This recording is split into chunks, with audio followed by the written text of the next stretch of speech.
Hello students, मैं हूं Rajinikanth Singh, mathematics faculty and ये है फंक्शन का नेक्स्ट लेक्चर।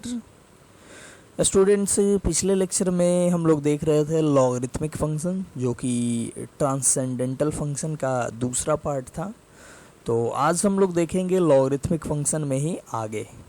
ठीक है, तो वहाँ पे हम लोग प्रॉपर्टीज़ देख रहे थे लॉगरिथमिक फंक्शन का। तो पूरा प्रॉपर्टीज़ कंप्लीट हुआ नहीं था। हम लोग देखते हैं उसके आगे, जो प्रॉपर्टीज़ देख रहे थे उसके आगे नेक्स्ट प्रॉपर्टीज़। तो लिखना प्रॉपर्टीज़ जो भी हो नेक्स्ट।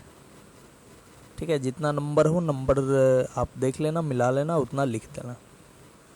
तो ये जो प्रॉपर्टीज़ है इसको बोलते हैं बेस चेंज प्रॉपर्टीज़।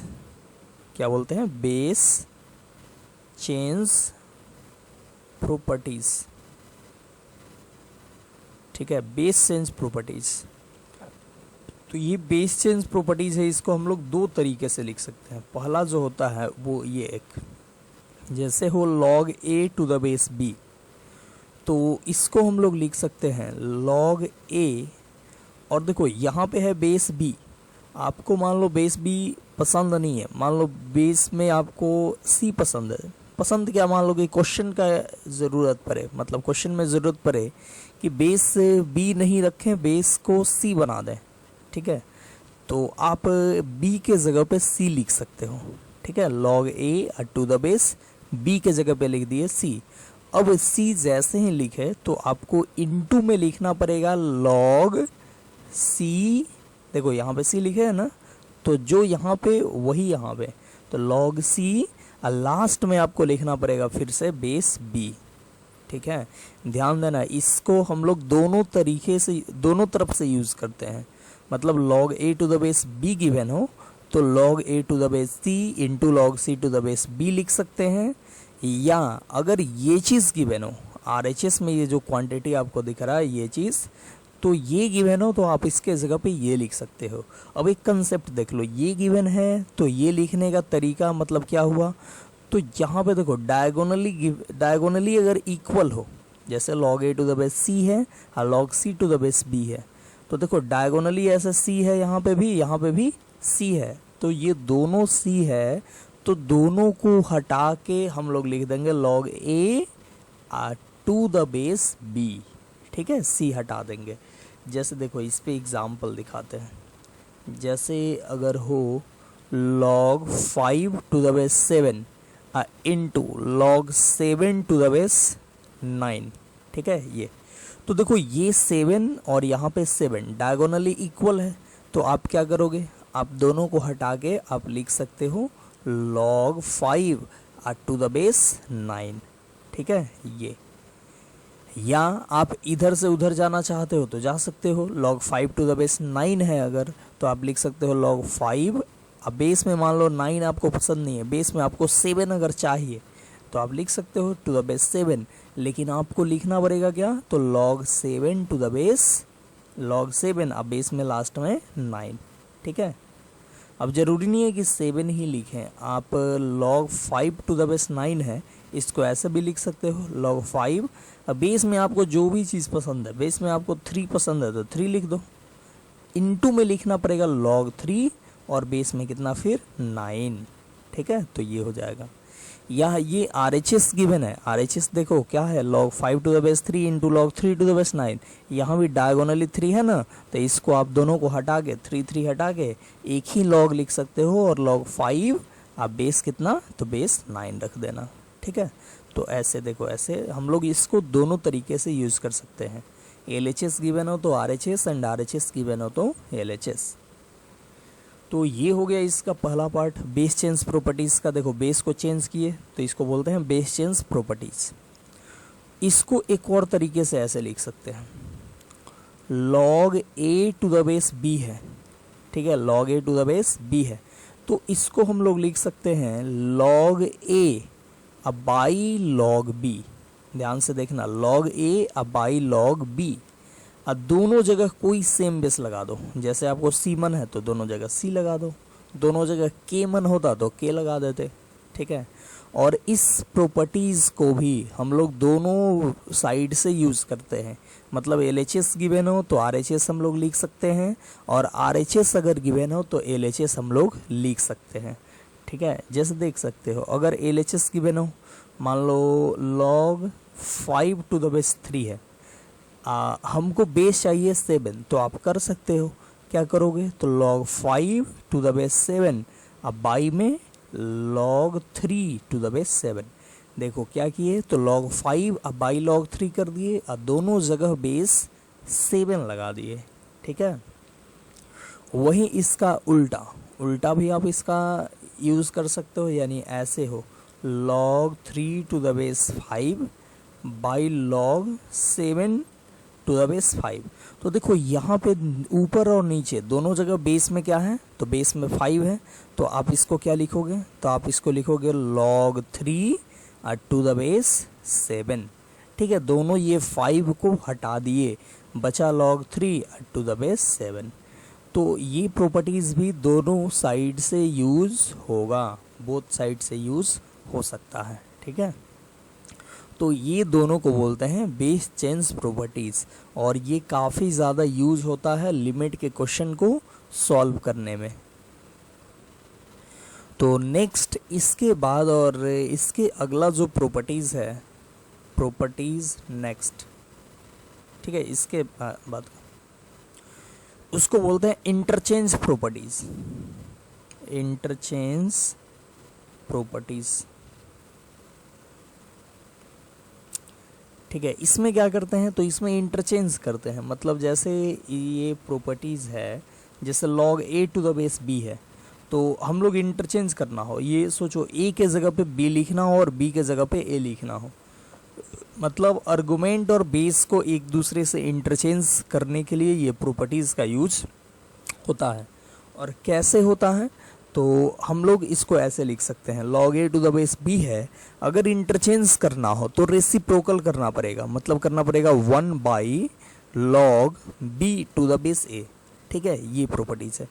मतलब अगर हमको आर्गुमेंट एंड बेस को अपने में आपस में इंटरचेंज करना हो तो हम लोग 1 बाई करेंगे और इंटरचेंज कर देंगे। ठीक है, 1 बाई करके और आर्गुमेंट और बेस को आपस में इंटरचेंज कर देंगे, तो इसको बोलते हैं इंटरचेंज प्रॉपर्टीज। ठीक है, देख सकते हो, ये पूछोगे कैसे आया, तो ये बेस चेंज अभी प्रॉपर्टीज हम लोग लिखे, उसका यूज करके इसको प्रूफ कर सकते हो। जैसे log a to the base b है, तो देखो यहाँ पे क्या लिखोगे, अभी बेस चेंज प्रॉपर्टीज बताया कि log बेस चेंज का दूसरा प्रॉपर्टी यूज कर रहा है, log a अब बाई log b लिख सकते हो, log a to the base b को log a अब बाई log b आप लिख सकते हो। ठीक है, अब देखो हमको ये लाना है, तो ये लाना है तो बेस में क्या होना चाहिए, नीचे a होना चाहिए, तो बेस में a अगर नीचे रखते हो तो ऊपर भी a रखना पड़ेगा, यानी दोनों जगह चलो a रख दिए। ठीक है, दोनों जगह a रख दिए। अब कोई बोलेगा a ही क्यों रखे, दूसरा कोई क्यों नहीं रखे, तो दूसरा भी आप रख सकते हो, c रख सकते हो, d रख सकते हो, लेकिन c रखोगे, d रखोगे, चाहे b रखोगे, दूसरा कुछ रखोगे तो ये प्रूफ नहीं होगा, लेकिन सही वो होगा, मतलब ये इसके बराबर होगा, लेकिन जो आप प्रूफ करना चाह रहे हो वो प्रूफ नहीं होगा। तो इसलिए दोनों जगह a रखे, तो ऊपर में देखो क्या हुआ, ऊपर में हुआ log a to the base a, ये क्या होगा 1, और नीचे में देखो हो गया log b to the base a, तो देखो log a to the base b क्या बन गया, 1 by log b to the base a। ठीक है, तो ये प्रॉपर्टीज़ का यूज़ हम लोग करके आसानी से log a to the base b का वैल्यू ये 1 by log b to the base a लिख सकते हैं। अब देखो इसका यूज़ कैसे होगा, तो मान लो log 5 टू द बेस 7 है, आप अगर इसको इंटरचेंज करना चाहते हो तो लिख सकते हो 1 by log 7 to the base 5, 1 by log 7 to the base 5। ठीक है, ये लिख सकते हो, या अगर ऐसे लिखा हो 1 by log 2 to the base 3, इसको आप ऊपर ले जाओगे तो क्या होगा, तो ये दोनों इंटरचेंज हो जाएगा, यानी हो जाएगा log 3 टू द बेस 2, यहाँ पे 2 यहाँ पे 3 है, तो जैसे ही ऊपर ले जाओगे तो ये हो जाएगा 3 यहाँ पे और यहाँ पे आ गया 2। ठीक है, तो ये इसको बोलते हैं इंटरचेंज प्रॉपर्टीज़। तो ये सारा प्रॉपर्टीज़ है, हम लोग ये सारे प्रॉपर्टीज़ देखिए, ये टोटल प्रॉपर्टीज़ हैं। इसको आप याद कर लेना, और याद करने के लिए आप चाहो तो सबको एक जगह पहले लिस्ट कर सकते हो, एक पेज पे सारे प्रॉपर्टीज़ को लिख लो और उसके बाद उसको देखो 5 बार 10 बार, तो वो अपने आप याद हो जाएगा। ठीक है, और ये याद कर लेना ज़रूर, मतलब कि ये नहीं कि छोड़ दोगे तो फिर कोई क्वेश्चन नहीं बन पाएगा और फिर आप बोलोगे कि लॉग मेरा स्ट्रॉन्ग नहीं है, लॉग मेरा अच्छा नहीं है। ठीक है, तो इसलिए देखो, लॉग आप पहले भी देखें और आगे भी देखेंगे, लॉग हमेशा आते रहेगा। तो लॉग आते रहेगा तो आपको प्रॉपर्टीज़ ये सब मालूम रहेगा, तब ना आप सॉल्व कर पाओगे। तो इसलिए प्रॉपर्टीज़ को पहले याद कर लेना। ठीक है, हम लोग देखते हैं यहाँ पे कुछ क्वेश्चन, लॉग के प्रॉपर्टीज जितना देखे वो सारे प्रॉपर्टीज से रिलेटेड। ठीक है, तो ये रहा हम लोग का पहला क्वेश्चन। ध्यान से देखना ये क्वेश्चन को, इसमें थोड़ा सा माइंड भी अप्लाई करना पड़ेगा और उसके बाद से लॉग का बहुत सारा प्रॉपर्टीज यहाँ पे यूज़ होने वाला है। देखो यहाँ पे है 1/1 plus log B to the base A है, log C to the base A है। ठीक है, यहाँ पे b आ गया, c आ गया, और बेस में दोनों जगह a है। यहाँ पे बेस में दोनों जगह b है और यहाँ पे बेस में दोनों जगह c है। और एक चीज़ ध्यान देना, जब बेस में a है तो यहाँ पे b और c आया है, मतलब a नहीं आया है। यहाँ पे बेस में b है तो a और c आया है, b नहीं आया है। और बेस में c है तो यहाँ पे a और b आया है और c नहीं आया है। ठीक है, तो इसका वैल्यू निकालना है। तो ध्यान से देखना, अगर हम ऐसे कर दें 1/, ये 1 के जगह पे अपने मन से log a to the base a लिख दिए। log a to the base a का वैल्यू आप जानते हो 1 होता है, तो 1 के जगह पे log a to the base a तो आसानी से हम लोग लिख सकते हैं। फिर क्या है, तो फिर है log b to the base a अब plus log c to the base a। ठीक है, देखो ये क्यों लिखे, अब पूछोगे कि ये 1 के जगह पे log a to the base a ही क्यों लिखे। तो देखो यहाँ पे दोनों जगह बेस a है, दोनों जगह बेस क्या है, a है, और ऊपर में यहाँ पे आर्गुमेंट में b है, एक जगह c है। तो हम लोग को बेस a ही क्रिएट किए ताकि हम लोग वो वाला फॉर्मूला यूज़ कर पाएँ कि अलग अलग सम के फॉर्म में हो तो इसके आर्गुमेंट को मल्टीप्लाई करना है। तो सम के फॉर्म में हो तो बेस सेम होगा तब ना मल्टीप्लाई कर पाएंगे हम लोग। जैसे देखो ये log a into B to the base m हो तो आप इसको क्या लिखते हो, चलो c भी यहाँ पे लिख देते हैं, log a into B into C to the base m हो तो आप लिख सकते हो इसको ना log a to the base m plus log b to the base m अब plus log c to the base m। ठीक है, तो देखो ये अगर है इनटू में है आर्गुमेंट तो आप इसको अलग अलग लॉग के सम के फॉर्म में लिख सकते हो, और कहीं पे ये अलग अलग लॉग के सम के फॉर्म में लिखा हुआ है तो आप इसको क्या लिखोगे, इसके आर्गुमेंट को मल्टीप्लाई कर दोगे। लेकिन कब मल्टीप्लाई करोगे आर्गुमेंट को, जब ये तीनों जगह एक ही बेस हो। तो वो तीनों जगह जो बेस है वो बेस यहाँ आप लिख दो और लॉग के आर्गुमेंट जो है उसको मल्टीप्लाई करके यहाँ लिख दो। ठीक है, अब वही इसके जगह पे अगर आपको ये होता log a to the base m plus log b to the base n अब plus log c to the base k, तब आप इसको मल्टीप्लाई नहीं कर सकते हो क्योंकि तीनों जगह बेस तो सेम है नहीं, तो आप इसको अब ऐसे लिख नहीं सकते हो। ठीक है, तो अगर ये सम के फॉर्म में हो तो उसको प्रोडक्ट ऑफ आर्गुमेंट के फॉर्म में लिखना है तो बेस होना चाहिए सेम। तो बेस सेम होने के लिए हम लोग क्या किए कि यहाँ पे बेस a है, यहाँ पे भी बेस a है तो यहाँ पे भी बेस a बनाए और बेस a रखे, और 1 के जगह पे ये लिखना है ना, तो 1 के जगह पे लिखना है तो बेस a रखे तो ऊपर में भी आर्गुमेंट में भी a रखना होगा, तब जाके log a to the base a का वैल्यू 1 आ पाएगा। ठीक है, तो आई होप ये क्लियर हो गया होगा कि क्यों हम लोग log a to the base a लिखे। और आप ये भी दिमाग लगा सकते हो कि इस 1 के जगह पे क्या लिखना है, सोचो, माइंड अप्लाई करो। यहाँ पे बेस b है, यहाँ पे बेस b है, तो ये 1 के जगह पे अगर आप log b to the base b लिखो तो ये 1 के जगह पे ये हो जाएगा और हम लोग एडिशन से मल्टीप्लिकेशन में जा सकते हैं। तो बाकी को लिख दो log c to the base b अब plus log a to the base b plus 1 by, अब सोचो यहाँ पे इस 1 के जगह पे क्या लिखोगे, तो देखो यहाँ दोनों जगह बेस क्या है, c है, यहाँ दोनों जगह बेस c है, तो आपको लिखना पड़ेगा log c to the base c अब plus log a to the base c अब plus log b to the base c, ये हो जाएगा। अब देखो 1 बाई, यहाँ पे तीनों जगह बेस a है और अलग अलग सम के फॉर्म में है, तो आप लिख सकते हो इसको log a into B into C, a into B into C, तीनों को मल्टीप्लाई कर दिए और बेस में a, ऐसे। फिर इसको क्या लिखोगे, तो 1 बाई, यहाँ पे तीनों जगह बेस b है, तो आप बेस b ऐसे लिख दो एक जगह, और b into C into A, that is a into B into C ही हो गया यहाँ पे। और यहाँ पे फिर तो log और बेस में क्या है, c है, और यहाँ पे हो जाएगा a इंटू बी इंटू सी। देखो ये तीनों को मल्टीप्लाई करो, c इंटू ए इंटू बी, तो आप इसको लिख सकते हो a इंटू बी इंटू सी, ठीक है। अब देखो यहाँ पे कितना प्रॉपर्टीज अभी तक यूज़ हो गया। अब हम लोग नेक्स्ट प्रॉपर्टीज यहाँ पे यूज़ करने जा रहे हैं, और वो है लास्ट वाला जो कि है इंटरचेंज प्रॉपर्टीज। इंटरचेंज प्रॉपर्टीज यहाँ पे कैसे यूज़ करेंगे, तो देखो यहाँ पे log के आर्गुमेंट में है ABC और बेस में है A, तो आप इसको लिख सकते हो क्या, तो log और यहाँ पे A और बेस में ABC। ध्यान से देखना, इंटरचेंज प्रॉपर्टीज यही था ना कि रेसिप्रोकल में हो और उसको ऊपर में अगर आप ले जाते हो तो आपको ये इसको इंटरचेंज करना होगा, ठीक है। तो इसको ऊपर में ले गए तो इसको इंटरचेंज कर दिए, इसको बना दिए ABC को बना दिए बेस, और A जो कि बेस में था उसको बना दिए आर्गुमेंट। फिर देखो प्लस log ऑफ, यहाँ पे ABC है, ये आर्गुमेंट में है, इसको बना दो फिर से बेस, और B को बना दो आर्गुमेंट। फिर प्लस log और देखो ABC ये जो आर्गुमेंट में है इसको बना दो बेस, और C को बना दो ये आर्गुमेंट।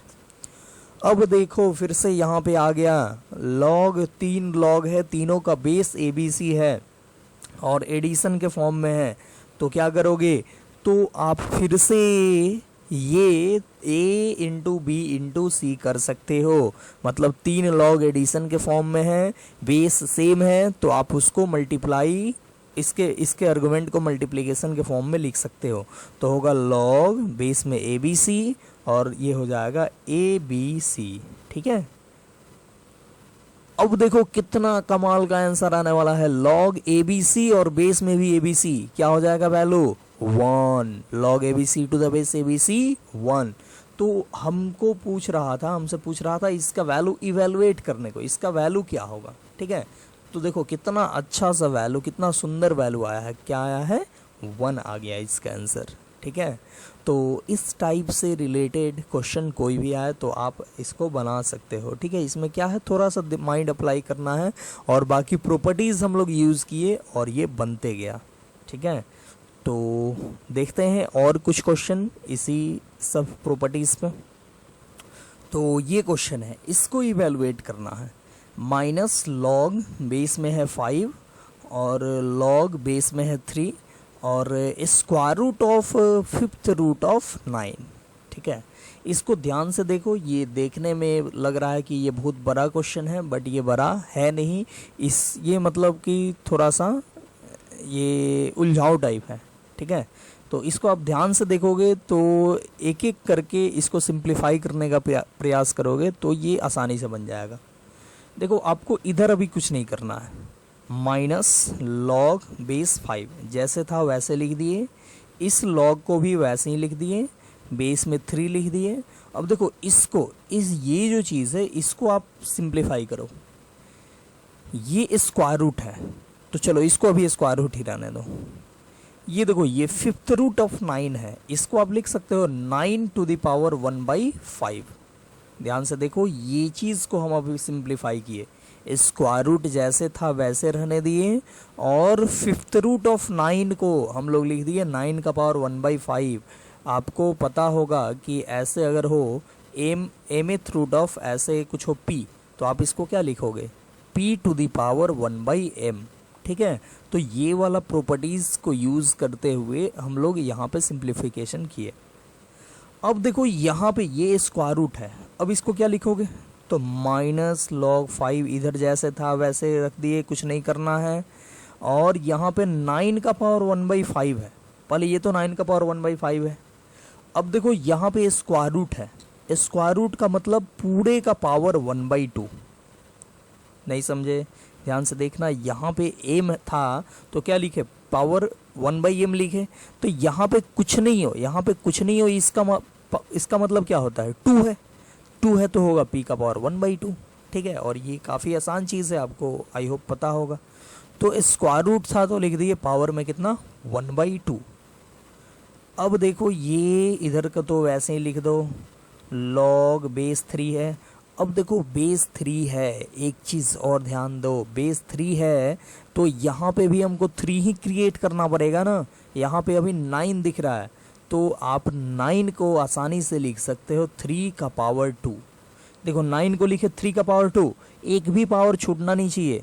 9 को लिखे 3 का पावर 2, ये 9 है समझो तो, और इसका पावर 1/5, और फिर इसका पावर, अब देखो पावर का पावर है तो आप इसको मल्टीप्लाई कर सकते हो, 1/2 लिख सकते हो यहाँ इनटू में। ठीक है, अब क्या करोगे, तो फिर से पावर का पावर, तो फिर से पावर को मल्टीप्लाई करो तो हो जाएगा minus log base 5 log base 3, और 3 का पावर देखो 2 इंटू 1/5 इंटू 1/2। ठीक है, मैक्सिमम स्टूडेंट को पता चल गया होगा, वो क्वेश्चन बना चुके होंगे। ठीक है, बट हम यहाँ पे इसको कंप्लीट करेंगे। तो यहाँ पे देखो 2 से 2 कैंसिल हो गया, और बचा क्या, यहाँ पे बच गया माइनस लॉग बेस 5 और लॉग बेस 3, और यहाँ पे देखो 3 का पावर बच गया कितना, 1/5। ठीक है, अब ये 3 का पावर 1/5 है, इसको आप इनटू में ला सकते हो ना, ये लॉग के पहले ला सकते हो, एकदम ला सकते हो। वो जो प्रॉपर्टीज हम लोग देखे थे कि अगर आर्गुमेंट का कुछ पावर है तो उसको इनटू में ले जाना है, तो वो प्रॉपर्टीज का यूज़ कर रहे हैं। तो क्या हो जाएगा, तो माइनस लॉग बेस 5, और देखो यहाँ पे आएगा 1/5, और बचेगा क्या, तो बचेगा log 3 to the base 3, log 3 to the base 3, ये बच गया। तो इसका वैल्यू तो 1 होता है ना, log 3 टू द बेस 3 का वैल्यू 1। अब देखो माइनस लॉग बेस में 5 है, और देखो ये 1/5 को आप 5 का पावर -1 लिख सकते हो, और ये तो 1 हो गया, 1 को लिखो चाहे नहीं लिखो कोई फर्क पड़ता नहीं है। तो ये देखो ये 5 का पावर -1 हो गया। अब फिर से वही वाला प्रॉपर्टीज कि आर्गुमेंट के पावर में कुछ है तो उसको ले जाना है इनटू में, तो ले जाओ, यहाँ पे हो जाएगा माइनस और इनटू -1, पहले से माइनस है और एक और -1 जाएगा तो +1 हो जाएगा, और ये बच गया log 5 टू द बेस 5, और फिर से log 5 टू द बेस 5 का वैल्यू 1, तो पहले से 1 है और इनटू में 1 आया तो 1 इंटू 1 तो 1 ही होता है। तो देखो फिर से कितना सुंदर इसका आंसर आया, देखो ये कितना उलझाऊ था, कितना मतलब कि टफ लग रहा था, और इसका आंसर, इसका वैल्यू कितना आया, तो इसका वैल्यू आ गया 1। तो देखो क्वेश्चन देख के डरने की ज़रूरत नहीं है, क्वेश्चन देखो, उसको एनालाइज करो और उसको बनाना शुरू करो तो वो बन जाएगा। ठीक है, तो आई होप ये भी क्वेश्चन आपको समझ में आ चुका होगा। तो देखो लॉगरिथमिक प्रॉपर्टीज़ पे बहुत सारा क्वेश्चन क्रिएट हो सकता है, उसको आप इसी वेज में बनाओगे तो बन जाएगा।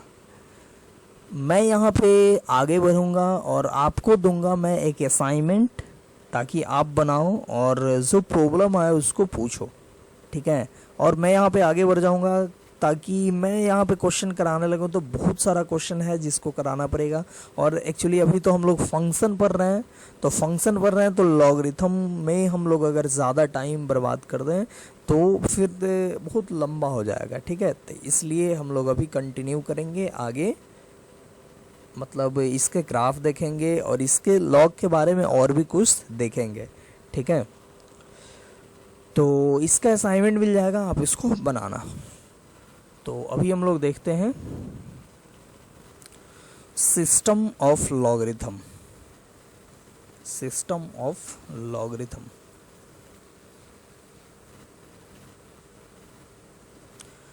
अब देखो सिस्टम ऑफ लॉगरिथम में हम लोग दो तरीके के लॉगरिथम पढ़ते हैं। एक होता है उसको बोलते हैं कॉमन लॉगरिथम, कॉमन लॉगरिथम, और दूसरा जो होता है उसको बोलते हैं natural logarithm.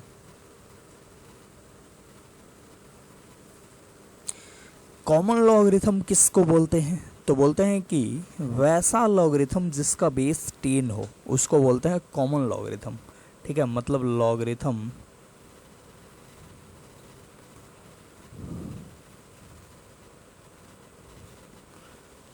To the base 10, ठीक है, इज कॉल्ड कॉमन लॉगरिथम।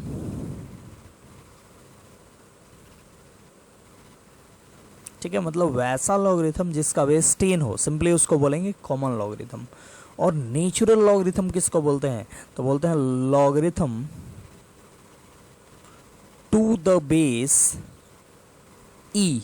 ठीक है, ई के बारे में बताया था मैं। ई का वैल्यू जो होता है वो अप्रॉक्सीमेटली 2.71 के बराबर होता है। ठीक है, ई का वैल्यू अप्रॉक्सीमेटली 2.71 के बराबर होता है, और ई एक इरेशनल नंबर होता है। ठीक है, इरेशनल नंबर ई कहलाता है, जैसे पाई एक इरेशनल नंबर होता है वैसे ही। तो अगर लॉगरिथम का बेस ई आ जाए तो बोलेंगे उसको नेचुरल लॉगरिथम। तो logarithm to the base E is called natural logarithm. ठीक है, अब देखो ये जो कॉमन लॉगरिथम है ये कैलकुलेशन में यूज होता है। ठीक है, जैसे नॉमेरिकली कुछ कैलकुलेट करना हो वहाँ पे जनरली ये यूज होता है। जैसे केमिस्ट्री में हम लोग नॉमेरिकली कुछ कैलकुलेट करना चाहते हैं, जैसे नॉमेरिकल बना रहे हैं तो वहाँ पे कैलकुलेशन करना होता है, तो वहाँ पे ये कॉमन लॉगरिथम यूज होता है। ठीक है, मैथमेटिकल कैलकुलेशन बोल सकते हो, तो लिख सकते हैं यूज्ड इन मैथमेटिकल कैलकुलेशन। ठीक है, और इसका जनरली यूज होता है कैलकुलस में। ठीक है, मतलब एप्लीकेशन ऑफ लॉगरिथम में जनरली इसका यूज होता है, जहाँ जैसे हम लोग लॉग का डिफरेंशिएशन देखते हैं, इंटीग्रेशन देखते हैं, तो उस केस में यूज होता है। ठीक है, तो हम लोग इसको मोटा मोटी लिख सकते हैं यूज्ड इन कैलकुलस। आप कैलकुलस पर होगे, वहाँ पे कहीं भी लॉग लिखा रहेगा और बेस नहीं दिया हो तो उसको आप उसका बेस आप समझ सकते हो ई। ठीक है, उसका बेस क्या समझना है? ई। और केमिस्ट्री या मान लो कि और कुछ कैलकुलेशन कर रहे हो, वहाँ पे बेस नहीं दिया है। ठीक है, तो वहाँ पे आप बेस समझोगे क्या? 10। ठीक है, तो एक चीज़ और है, जैसे log x to the base 10 है, इसको हम लोग शॉर्ट में लिख सकते हैं LOG नहीं, LGX। जैसे LGX लिख दिए, इसका मतलब क्या हो गया? log x to the base 10। और देखो log x to the base e है, इसको हम लोग शॉर्ट में लिख सकते हैं ln x। ln x का मतलब log x to the base e। ठीक है, कहीं पे ln x लिखा है तो इसका मतलब हो गया log x to the base e। ठीक है, ये ज़्यादा यूज़ होता है, ये बहुत कम यूज़ होता है। ठीक है, बट इस दोनों का मतलब ये होता है। ठीक है, ln x लिखा है तो इसका मतलब log x to the base e उसका मतलब होता है। ठीक है, तो ये हो जाता है सिस्टम ऑफ लॉगरिथम। आगे हम लोग देखते हैं इसका ग्राफ। इसका ग्राफ हम लोग देखते हैं, यानी हम लोग देखेंगे ग्राफ ऑफ लॉगरिथम। ठीक है, लॉगरिथम का हम लोग ग्राफ देखते हैं। तो इसका लॉगरिथम का भी ग्राफ हम लोग दो केस में देखते हैं। केस फर्स्ट, जब e मतलब बेस का वैल्यू 1 से बड़ा हो, मतलब हम लोग देखते हैं y equal to log of x to the base a greater than 1। और एक और केस देखेंगे, case 2, y equal to log of x to the base a और a का वैल्यू 0 से 1 हो तो। ठीक है, तो 0 से 1 के लिए एक और एक बार a ग्रेटर देन 1, ये दोनों ही केस में हम लोग इसका ग्राफ देखेंगे y equal to log X to the base a का। तो देखो यहाँ पे बोला जा रहा है y equal to log X to the base a, और a का वैल्यू क्या है, तो 1 से बड़ा है। तो 1 से बड़ा आप कोई एक अच्छा सा नंबर सोच लो ताकि अच्छे से हम लोग ग्राफ को ड्रॉ कर पाए। तो 1 से बड़ा आप नंबर एक सोच सकते हो, यानी 2 सोच सकते हो। तो हो जाएगा y equal to log X और टू द बेस 2। मतलब इसका ग्राफ कैसे बनेगा हम लोग बनाने जा रहे हैं। तो ग्राफ बनाने का वही सबसे फंडामेंटल मेथड है कि x और y का वैल्यू पुट कर लो। तो यहाँ पे हम लोग पुटिंग करते हैं। अगर पुटिंग करेंगे, मान लो x का वैल्यू और y का वैल्यू निकालेंगे। सोचो x का वैल्यू हम लोग रख दें निगेटिव। तो सोचो निगेटिव का लॉग क्या होता है, तो निगेटिव के लिए लॉग डिफाइंड ही नहीं होता है, तो बोल देंगे अनडिफाइंड। मतलब निगेटिव के लिए ये डिफाइंड नहीं होगा, ठीक है। मतलब निगेटिव में ग्राफ बनेगा ही नहीं। जैसे होता है ना ये एक्स एक्सिस वाई एक्सिस, ठीक है। तो इधर इस साइड में इसके इधर ये सब इधर ग्राफ नहीं बनेगा, सिर्फ ग्राफ बनेगा इधर, ठीक है। मतलब निगेटिव के लिए ये अनडिफाइंड होगा। नेक्स्ट अगर रखते हैं हम लोग ज़ीरो, तो जीरो के लिए ये अनडिफाइंड होता है। ज़ीरो के लिए भी ये क्या होता है, अनडिफाइंड, ठीक है। मतलब ज़ीरो के लिए भी अनडिफाइंड ये। नेक्स्ट चलो 1 रखते हैं। तो log 1 टू द बेस 2 क्या होगा, 0। log 1 अब बेस कुछ भी हो, पहला प्रॉपर्टीज हम लोग देखे थे क्या होता है, 0। तो x के जगह पे 1 रखे तो आ गया 0। फिर रखो 2 रखो, तो 2 रखोगे तो log 2 टू द बेस 2 कितना होगा, 1, ठीक है। दोनों जगह सेम हो तो दूसरा प्रॉपर्टीज यही था। 4 रखोगे तो क्या आएगा, log 4 to the base 2, log 4 to the base 2। और log 4 को आप लिख सकते हो 2 का स्क्वायर, और बेस में है 2। तो ये 2 का स्क्वायर अगर इनटू में जाएगा तो हो जाएगा 2 into log 2 to the base 2, और log 2 टू द बेस 2 का तो वैल्यू 1 होगा, तो 1 इंटू 2 कितना हो जाएगा, 2। तो log 4 टू द बेस 2 मतलब 4 रखने पे इसका वैल्यू आएगा 2। और भी रख लो, 8 रख लो, 8 रखोगे तो 3 आएगा, सेम इसी प्रॉपर्टीज से। 8 रखोगे तो 8 को लिख सकते हो 2 का पावर 3, और 3 यहाँ पे आएगा, और 3 इंटू 1 3 होगा, ठीक है। चलो ये सब हो गया। नेक्स्ट और हम लोग रखते हैं यहाँ पे 1/2। 1/2 रखोगे यहाँ पे x के जगह पे तो क्या होगा, log 1/2 बेस 2। तो ये 1/2 है, इसको 2 का पावर -1 रख सकते हो। 1/2 को 2 का पावर -1 और बेस में है 2। तो ये क्या हो जाएगा, ये हो जाएगा -1 इंटू में जाएगा तो -1 और log 2 टू द बेस 2। तो log 2 टू द बेस 2 हो गया 1, तो 1 इंटू -1 कितना, तो -1। तो हाफ रखोगे x के जगह पे तो आएगा -1। वैसे ही अब आपको क्लियर हो चुका होगा क्या रखने पे क्या आएगा। तो वैसे ही 1/4 रखोगे तो 1/4 पे आ जाएगा आपको -2। वैसे ही 1/8 रखोगे तो -3 आ जाएगा, ठीक है। अच्छा एक चीज़ आप देख सकते हो, जैसे आप 1/8 रख रहे हो तो -3 आ रहा है, वैसे ही 1/16 रखोगे तो -4 आएगा। तो 1/बाई में हम जितना नंबर बढ़ा रहे हैं उतना ही ये घट रहा है। देख रहे हो, -1 -2 -3। तो बाई में आप बहुत बड़ा नंबर रख दोगे, मतलब 1/∞, ठीक है। 1/∞ को बोलते हैं 0+। तो चलो 0+ ही रख दिए, या चलो बाई में 1/ ऐसे है इस फॉर्मेट में दिखे इसलिए 1/∞ रखे। तो 1/∞ रखेंगे तो देख रहे हो बाई में हम नंबर बढ़ा रहे हैं तो ये नंबर घट रहा है, -1 -2 -3। बाई में बहुत बढ़ा दिए तो 1/∞ पे हो जाएगा -∞। देखो नीचे नंबर बढ़ाते गए तो ये नंबर घट रहा है, तो जैसे ही बढ़ा के बहुत बड़ा कर दोगे तो ये नंबर घट के बहुत छोटा हो जाएगा। घट के बहुत छोटा मतलब -∞ हो जाएगा, ठीक है। तो अब देखो इसको चेंज कर देते हैं, ये 1/∞ को ही आप क्या बोल सकते हो, आप बोल सकते हो 0+। तो 0 पे ये अनडिफाइंड था, लेकिन 0+ पे क्या है, -∞, ठीक है। वैसे ही आप इन्फिनिटी पे वैल्यू कैलकुलेट कर सकते हो। तो देख रहे हो यहाँ पे 1 पे मिला 0, थोड़ा और ऊपर 1 पे मिला 0, 2 पे 1, 4 पे 2, 8 पे 3। तो जैसे जैसे बढ़ा रहे हैं नंबर 1 2 4 8 कर रहे हैं तो ये भी बढ़ रहा है। तो अगर बढ़ा के हम इन्फिनिटी कर दें तो इसका वैल्यू हो जाएगा इन्फिनिटी। ठीक है, तो ये हो गया। अब इसके अकॉर्डिंग हम लोग इसका ग्राफ ड्रॉ करते हैं।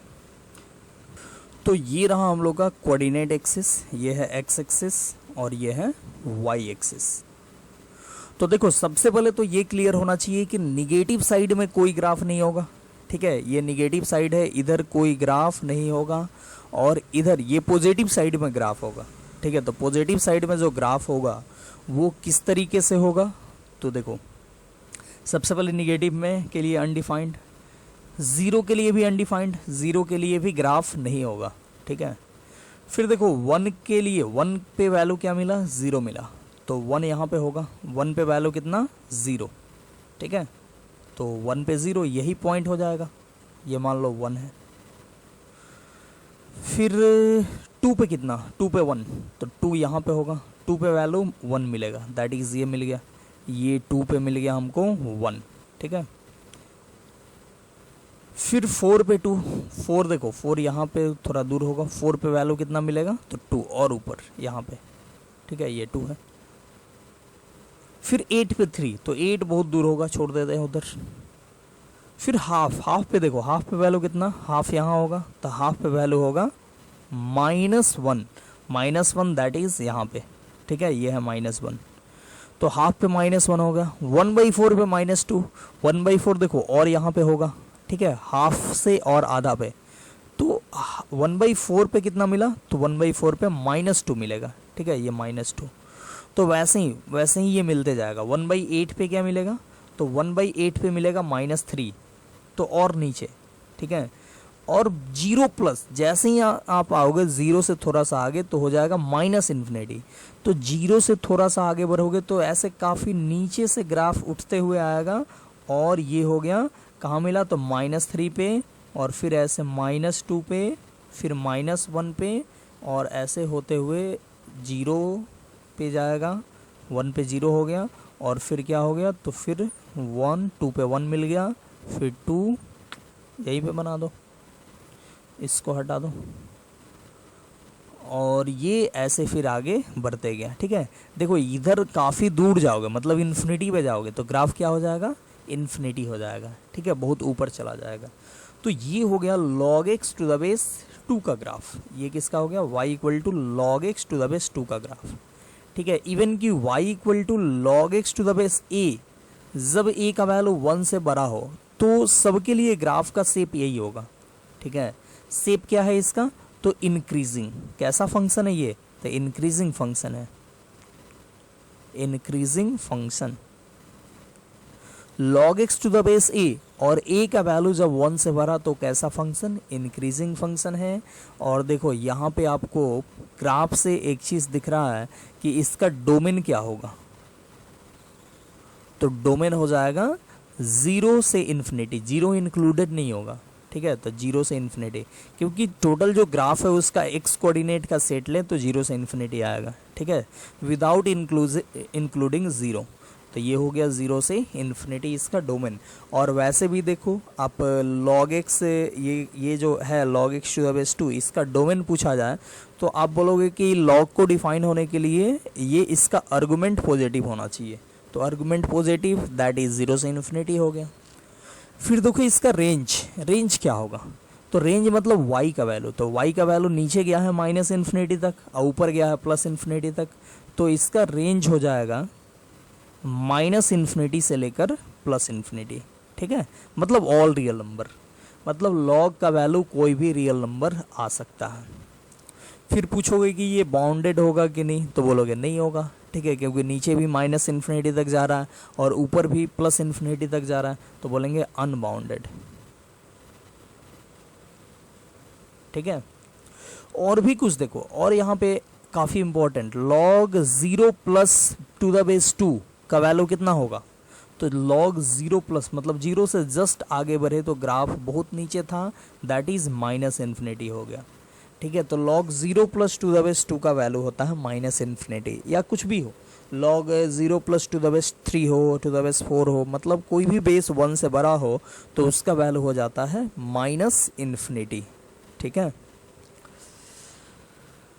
तो ये हो गया किसका ग्राफ, तो log x to the base 2 का ग्राफ। ठीक है, इवन की बेस a और a 1 से बड़ा हो वो सबका ग्राफ, मतलब log x to the base 3 का ग्राफ बनाना हो तो सेम होगा, लेकिन थोड़ा सा ये इधर नीचे हो जाएगा, इधर ऊपर हो जाएगा।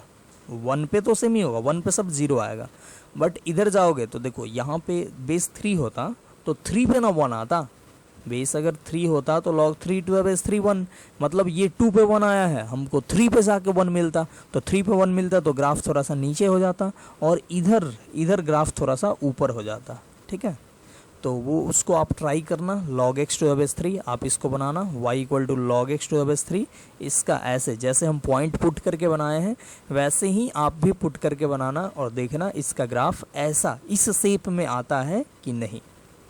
ठीक है, हम लोग बढ़ते हैं नेक्स्ट केस 2 के तरफ। केस 2 जो है वो है y equal to log x to the base a और a का वैल्यू 0 से 1 के बीच में हो। तो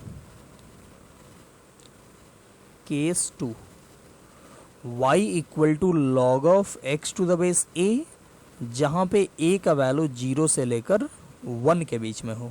ठीक है, तो ये ग्राफ देखते हैं। अब इसके ग्राफ को देखने के लिए आपको a का वैल्यू कोई एक खोज लो अच्छा सा जो कि 0 से 1 हो, तो वही हाफ मिल जाएगा, तो रख दो y equal to log of x। अब बेस में कितना, तो बेस में रख दिए हाफ। ठीक है, अब देखना इसका ग्राफ बनाना हो तो आप इधर x रखो और एक तरफ y रखो, तो x का वैल्यू फिर से निगेटिव रखो, तो क्या होगा, निगेटिव के लिए अनडिफाइंड, फिर से निगेटिव के लिए अनडिफाइंड। लॉग का आर्गुमेंट निगेटिव रखना ही नहीं है, निगेटिव रखोगे अनडिफाइंड आएगा, 0 रखोगे तो भी अनडिफाइंड। ठीक है, 0 रखें तब भी अनडिफाइंड। फिर अगर हम रखे 1 तो log 1 अब बेस कुछ भी हो तो क्या होगा, वैल्यू 0 होगा। फिर 1 के बाद रखे 2 तो 2 पे देखो वैल्यू क्या आएगा, log 2 to the base half है। अब देखो इसको 2 को लिख सकते हो 1/2 का पावर -1 और बेस में तो 1/2 है ही, और ये पावर में जो -1 है वो इनटू में आ गया और ये हो गया log half to the base half. तो log half to the base half हो गया 1 और इनटू -1 कितना हो गया, -1। ठीक है, तो 2 पे वैल्यू हो गया -1। वैसे ही जाओगे 4 पे तो -2 हो जाएगा, कैलकुलेट करना यहाँ पे 4 रख के -2 आएगा। ठीक है, हाफ रखोगे तो क्या आएगा, x के जगह पे हाफ रखोगे तो देखो ये हो जाएगा log half to the base half that is 1। ठीक है, फिर 1/4 पुट करोगे तो 1/4 पुट करोगे तो 2 आ जाएगा ऐसे ही।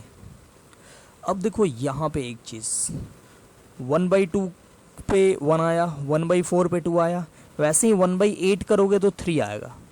तो देख रहे हो यहाँ पे बाई में नंबर बढ़ा रहे हैं तो ये इसका log का वैल्यू भी बढ़ रहा है, तो बाई में इन्फिनिटी कर दें दैट इज 1/∞, तो इसका वैल्यू बहुत बड़ा हो जाएगा दैट इज इन्फिनिटी हो जाएगा।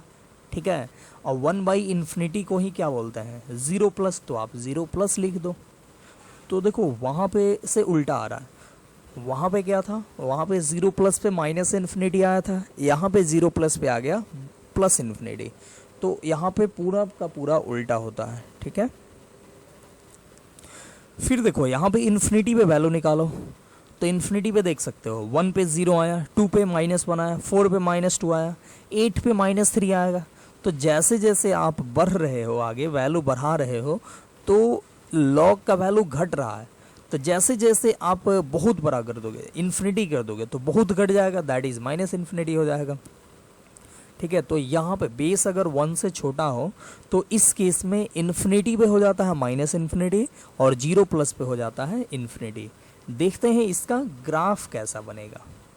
ठीक है, तो ग्राफ के लिए पहले बनाना पड़ेगा इसका कोऑर्डिनेट एक्सिस।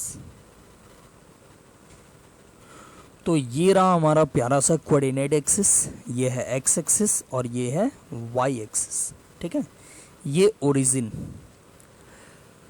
अब देखो यहाँ पे फिर से निगेटिव के लिए गया तो अनडिफाइंड, मतलब इधर ग्राफ बनेगा ही नहीं, इधर कोई ग्राफ नहीं बनेगा। ठीक है, जीरो पे भी अनडिफाइंड मतलब जीरो के सामने भी ग्राफ नहीं बनेगा, ठीक है। अच्छा एक चीज देखो, जीरो पे अनडिफाइंड था बट यहाँ पे जीरो पे क्या था, जीरो पे ऐसे ग्राफ मतलब नीचे जा रहा, ठीक है, पैरेलल मूव कर रहा। तो एक टर्म आपको मैंने बताया था एसिम्पटोट, ठीक है। तो ये जो लाइन है ये वाई एक्सिस है, यहाँ पे एसिम्पटोट बन रहा है, वाई एक्सिस जो है यहाँ पे एसिम्पटोट है, ठीक है। वाई एक्सिस को बोलेंगे एसिम्पटोट, ठीक है। इस नेक्स्ट अभी जो ग्राफ बना रहा है उसमें भी एसिम्पटोट वाई एक्सिस बनेगा, ठीक है। तो एसिम्पटोट क्या है, वाई एक्सिस, दैट इज इसका इक्वेशन x इक्वल टू 0। तो देखो यहाँ पे भी हम लोग देख रहे हैं जीरो पे कोई ग्राफ नहीं, जीरो के आगे ग्राफ होगा, चलो 1 पुट करते हैं तो 1 पे आ जाएगा 0, 1 पे 0, ठीक है। ये पॉइंट है 1, तो 1 पे 0 आ गया। 2 पे कितना, तो -1, तो 2 तो यहाँ है, 2 पे कितना मिलेगा, तो -1, दैट इज यहाँ, ठीक है। फिर 4 पे -2, 4 देखो 4 यहाँ 3 और यहाँ 4, 4 पे -2 दैट इज यहाँ, ठीक है, -2। फिर चलो और हाफ पे क्या मिलेगा, तो हाफ पे 1 मिलेगा, हाफ यहाँ पे होगा, ठीक है, हाफ यहाँ पे होगा और इस पे वैल्यू मिलेगा कितना, तो 1, ठीक है, 1 के सामने। फिर 1/4 पे मिलेगा 2, तो 1/4 तो और इधर होगा ना, तो इस पे मिलेगा 2 और ऊपर। फिर थोड़ा देखो 1/8 देखो तो 3, तो 1/8 पे और थोड़ा ऊपर मिलेगा 3 मिलेगा, और ऐसे ही करते करते 0 प्लस पे जाओ तो इन्फिनिटी मिलेगा, दैट इज 0 प्लस, मतलब 0 से थोड़ा सा आगे बढ़ो तो ग्राफ बहुत ऊपर होगा और ऊपर से ऐसे ही नीचे होते होते आएगा और होते होते ऐसे आएगा, ऐसे आएगा और ये 1 को टच किया, फिर ये 2 पे -1, फिर ये -2 और होते होते -इन्फिनिटी चल जाएगा, ठीक है। ये मतलब सही से नहीं बना इसलिए, नहीं तो ये पूरा स्मूथली जाएगा, ठीक है। तो ये पूरा स्मूथ बनेगा, ठीक है। यहाँ पे ये सारा ऐसे नहीं रहेगा, ठीक है, एक ही लाइन रहेगा और ये सारा जो एक्स्ट्रा है, ठीक है। तो आप समझ सकते हो ये स्मूथ है, ऐसे ग्राफ बनेगा, ठीक है। और यहाँ पे भी ये जो y एक्सिस बना, ये क्या बना, तो ये एसिम्पटोट बन गया, क्योंकि y एक्सिस से इस कर्व के पैरेलल मूव करेगा, कहाँ तक, तो इन्फिनिटी तक, तो ये बन गया एसिम्पटोट, ठीक है। एसिम्पटोट का इक्वेशन x इक्वल टू 0। फिर देखो ये कैसा ग्राफ है, तो ये डिक्रीजिंग है, जैसे जैसे आप आगे बढ़ रहे हो x में तो ये डिक्रीज कर रहा है, तो ये कैसा है, डिक्रीजिंग फंक्शन, डिक्रीजिंग फंक्शन, ठीक है। अब देखो यहाँ पे भी अगर डोमेन पूछे तो डोमेन देखो 0 से लेकर इन्फिनिटी होगा, यहाँ पे भी डोमेन क्या होगा, तो डोमेन हो जाएगा 0 से लेकर इन्फिनिटी। रेंज क्या होगा, तो रेंज हो जाएगा देखो -इन्फिनिटी नीचे जाएगा, ऐसे -इन्फिनिटी तक जाएगा और ऊपर में इन्फिनिटी तक, तो ये हो गया -इन्फिनिटी से इन्फिनिटी। और यहाँ पे भी बोलोगे ये बाउंडेड होगा कि नहीं, तो नहीं होगा, यानी अनबाउंडेड होगा, क्योंकि ऊपर +इन्फिनिटी तक जा रहा है और नीचे -इन्फिनिटी तक, तो बोलेंगे ये भी होगा अनबाउंडेड, ठीक है। चलो तो ये सारा कुछ हो गया। और यहाँ पे एक चीज़ ध्यान रखना है, यहाँ पे अगर बोला जाए log 0 + to the base half, तो 0 प्लस के लिए बेस हाफ हो, उस केस में 0 प्लस के लिए वैल्यू क्या होता है, तो हो जाता है इन्फिनिटी, ठीक है। तो ये हो जाएगा इन्फिनिटी। और बेस 2 रखे थे तो देखो 0 प्लस के लिए वैल्यू क्या मिला था, -इन्फिनिटी, तो ये दोनों को याद रखना है। बेस अगर 1 से बना हो तो log 0 प्लस का वैल्यू -इन्फिनिटी, और बेस अगर 1 से छोटा हो, हाफ हो, 1/3 हो, तब log 0 प्लस का वैल्यू इन्फिनिटी होता है, +इन्फिनिटी, ठीक है। तो ये इसका ग्राफ हो गया, आप इसको याद रखना, ठीक है। ग्राफ को याद रखना है, सिंपली हम यहाँ पे समराइज कर देते हैं, y equal to log x to the base a 1 से बड़ा हो तो ग्राफ ऐसे हो जाएगा, ठीक है। और y equal to log x to the base a हो और a जो है ये 0 से 1 हो तो इसका ग्राफ हो जाएगा ऐसे, ठीक है, डिक्रीजिंग। तो इसको आप याद रखना, दोनों ही केस में ये 1 पे कट करता है, 1 पे 0 होता है, और यहाँ पे भी क्या होता है, तो 1 पे 0। ठीक है, तो दोनों ही केस में 1 पे 0 होता है, ये बात को भी याद रखना है। ठीक है, तो ये हो गया। अब देखो ये लॉग का जो ग्राफ है, इसको देखकर एक हम लोग इम्पोर्टेंट कंक्लूजन यहाँ पे निकालेंगे। ठीक है, कंक्लूजन,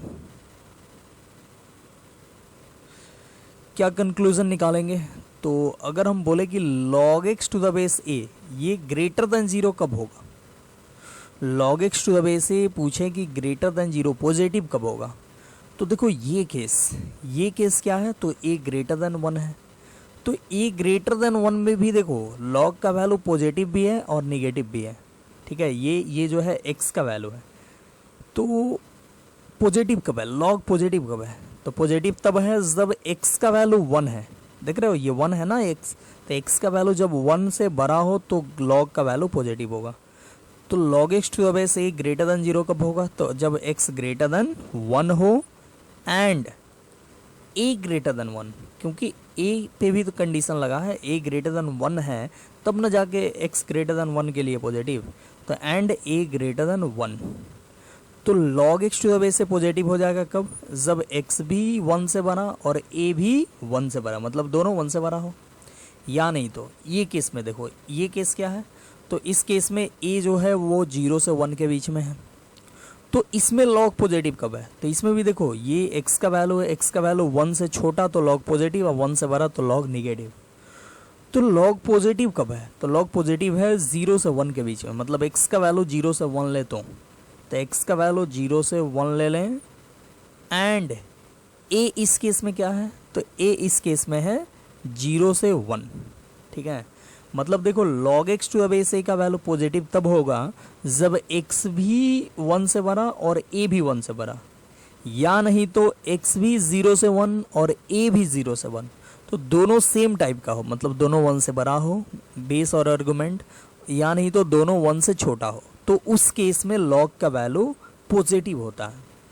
वही बोले कि log x to the base a negative कब होगा, लेस देन 0 कब होगा, तो इसके लिए भी कंडीशन आप निकाल सकते हो।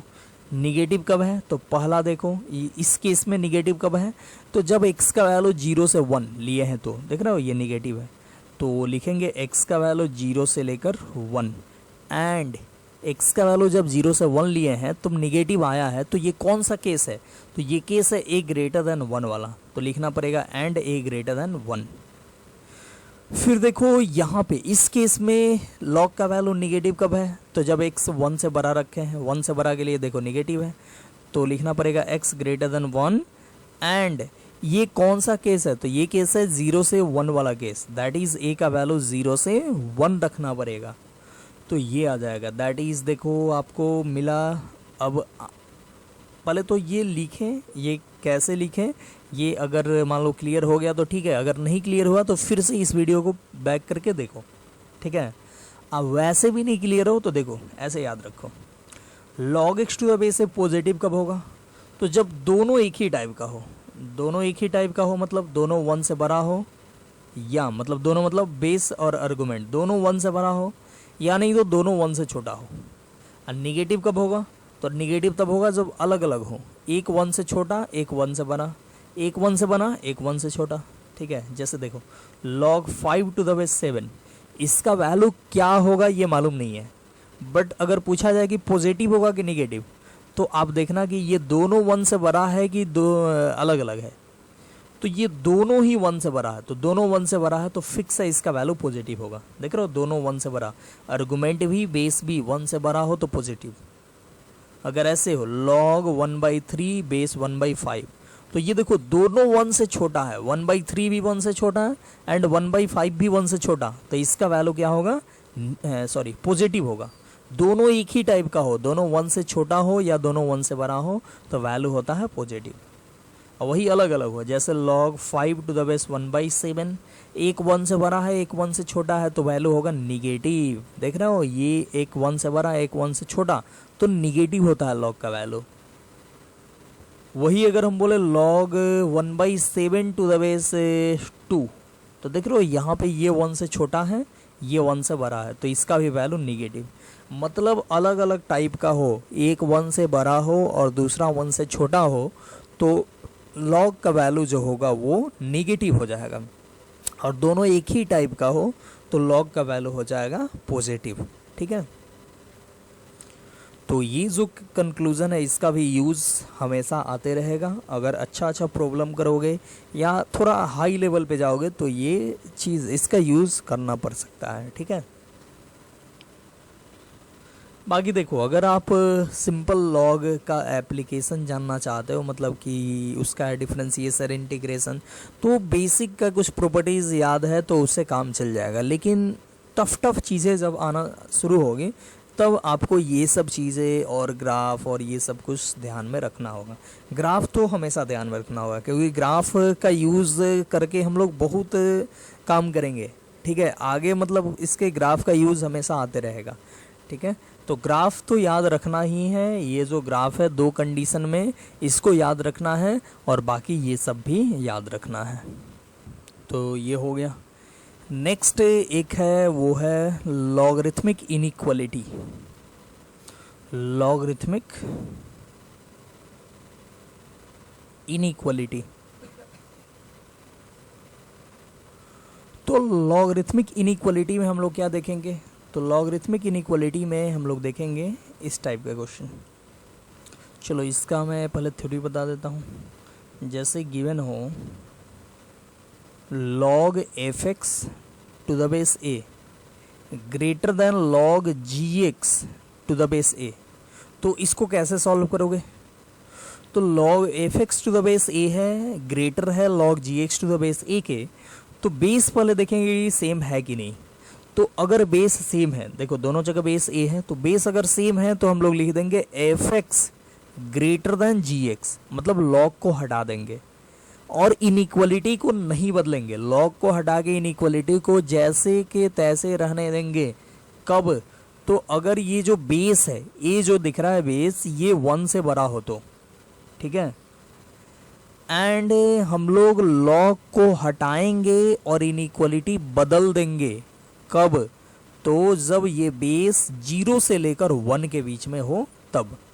ठीक है, ध्यान से देखना, लॉग दोनों तरफ से हटाएंगे अगर बेस सेम होगा तो ही, और हटाने के बाद भी इनइक्वालिटी को नहीं बदलेंगे अगर बेस जो है दोनों तरफ से वो 1 से बड़ा है, और अगर बेस 1 से छोटा है तो इनइक्वालिटी बदल देंगे। तो काफ़ी बेसिक सा फंडा है। एंड एक चीज़ और ध्यान रखना है यहाँ पे, एंड ये सब तो करना ही है, साथ में एफ एक्स पॉजिटिव होना चाहिए एंड जी एक्स पॉजिटिव, क्योंकि F X and G X जब पॉजिटिव होगा ही नहीं तो ये तो लॉग एग्जिस्ट ही नहीं करेगा, लॉग डिफाइंड ही नहीं होगा। तो आंसर जो आएगा उसमें ध्यान देना है कि F X and G X positive है कि नहीं। मतलब सबसे पहले तो आपको कंडीशन लगाना है F X greater than 0 and G X greater than 0। लो हमें स्टार्टिंग में ही लिख दिए, if F X greater than 0 and G X greater than 0, then ये सब हम लोग करेंगे। ठीक है, जैसे क्वेश्चन आप बनाओगे तो ये तो करोगे ही। ठीक है, तो ये करोगे तो जो आएगा उसको आप आंख बंद करके आंसर नहीं लिख दोगे, ये जो आएगा वो, और साथ में एफ एक्स ग्रेटर देन 0 से जो आएगा वो and G X greater than 0 से जो आएगा वो तीनों का जो इंटरसेक्शन होगा वो होगा हमारा फाइनल आंसर। ठीक है, तो ये चीज़ का ध्यान रखना है। और इस पे ऐसे आएगा, मान लो दोनों साइड लॉग है तब तो ठीक है। अगर मान लो ऐसे है log F X to the base A greater than B, ऐसे हो तो इसको कैसे सॉल्व करेंगे? ध्यान से देखना, log F X to the base A greater than B हो तो इसको सॉल्व करने के लिए हम लोग करेंगे ऐसे, F X greater than A to the power B, A to the power B. कब? मतलब देखो इनइक्वालिटी नहीं बदले हैं, F X greater than A to the power B किए। कब? तो जब बेस 1 से बड़ा हो, इफ ए ग्रेटर देन 1। ठीक है, और लिख देंगे एफ एक्स लेस देन ए का पावर बी। कब? तो जब ए का वैल्यू 0 से 1 हो तो ए का वैल्यू दैट इज बेस का वैल्यू अगर 0 से 1 हो तो हम लोग इनइक्वालिटी बदल देंगे, और बेस का वैल्यू अगर 1 से बड़ा हो तो इनइक्वालिटी नहीं बदलेंगे, F X greater than A to the power B लिख देंगे। ठीक है, तो आई होप ये क्लियर हो गया होगा। इस पे एक क्वेश्चन मैं बता दे रहा हूँ ताकि ये क्लियर थोड़ा और अच्छे से हो जाए। देखो ये क्वेश्चन है, क्वेश्चन बोल रहा है कि solve log 4 minus X to the base half greater than और equal to log 2 to the base half minus log x minus 1 to the base half. आपको x का वैल्यू बताना है जिसके लिए ये चीज़ बड़ा हो जाए इसके डिफरेंस से। ठीक है, तो सबसे पहले यहाँ पे करेंगे, यहाँ पे log को डिफाइन हम लोग देखेंगे कि log कब कब डिफाइंड है। ठीक है, तो लिखेंगे for log to B defined. log को डिफाइन होने के लिए क्या चाहिए, तो 4 माइनस एक्स ग्रेटर देन 0 होना चाहिए। ये देख रहे हो 4 माइनस एक्स, ये ग्रेटर देन 0 होना चाहिए, एंड साथ में ये भी x माइनस 1 भी greater than equal to greater than 0 होना चाहिए, इक्वल टू भी नहीं। तो ये हो गया, ये दोनों होना चाहिए। तो 4 माइनस एक्स ग्रेटर देन 0, तो x को इधर भेजो तो x लेस देन 4 हो जाएगा, और 1 को इधर भेजो तो x ग्रेटर देन 1 हो जाएगा।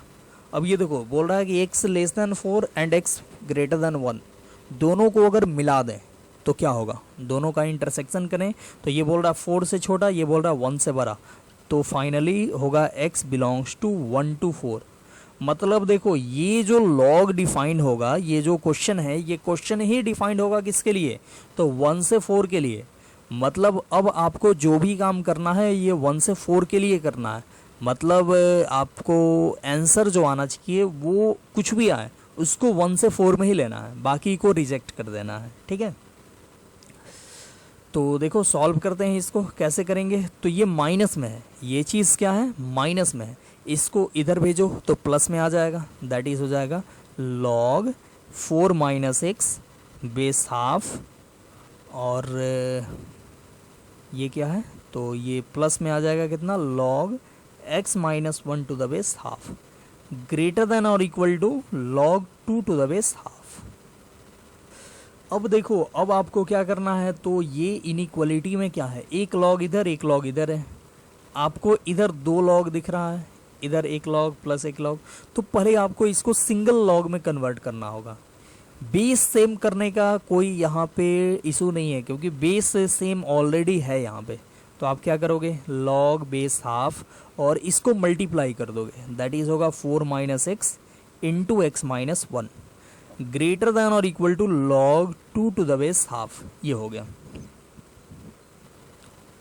अब देखो यहाँ पे बेस हाफ है, दोनों जगह बेस हाफ है, और ये ग्रेटर देन और इक्वल टू है, log लगा है, तो हम लोग क्या करेंगे, हम लोग log को हटा देंगे और इनइक्वालिटी को बदल देंगे, दैट इज हो जाएगा 4 minus x into x minus 1 greater than और ग्रेटर देन और इक्वल टू चेंज हो जाएगा किस में, तो लेस देन और इक्वल टू में, लेस देन और इक्वल टू कितना 2।